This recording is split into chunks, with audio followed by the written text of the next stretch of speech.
ایک دوسرے کو تلاش میں رہے، دعائیں کرتے رہے، اللہ کے آگے روتے رہے.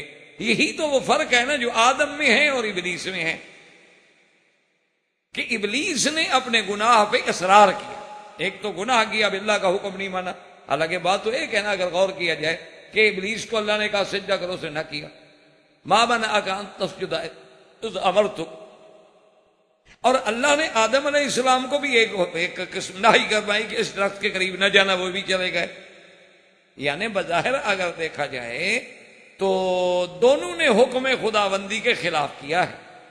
آدم علیہ السلام سے بھی خلاف ثابت ہوا اور اس سے بھی، ابلیس سے بھی خلاف ثابت ہوا.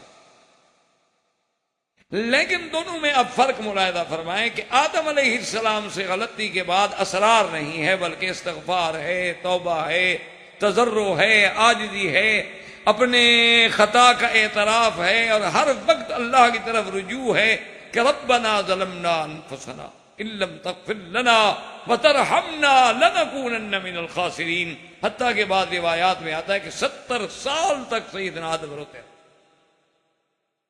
اس لیے اللہ نے بھی ساری باتیں معاف.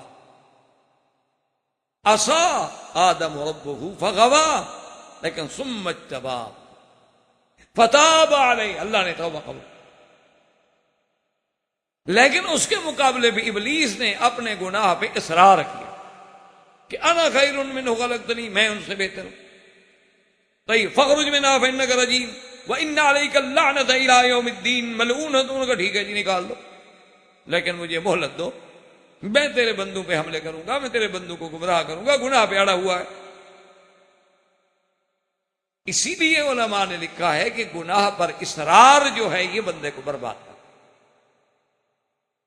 بعض اوقات چھوٹا گناہ ہوتا ہے، کبیرہ نہیں ہوتا، صغیرہ گناہ، لیکن اس کو بار بار کر رہا ہے تو اب وہ صغیرہ نہیں رہتا.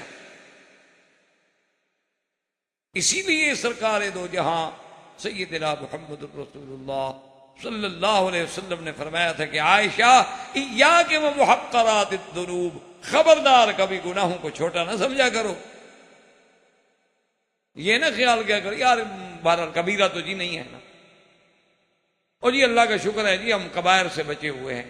بھائی کبائر سے بچے ہوئے ہیں تو صغائر جو ہیں وہ بھی تو اصرار سے کبیرہ بن جاتا ہے. اس لیے علماء نے مثال دی ہے کہ جب آدمی آگ جلاتا ہے تو بڑی لکڑیوں کو آگ نہیں لگتی جب تک کہ چھوٹی چھوٹی لکڑیاں اس کے نیچے نہ رکھی جائے. چھوٹی لکڑیوں سے آگ دہکائی جاتی ہے، پھر وہ بڑی لکڑیوں کو پکڑ لیتی. تو اسی طرح چھوٹے چھوٹے ذنوب جو ہیں وہی تو آگ کے سبب بنتے ہیں.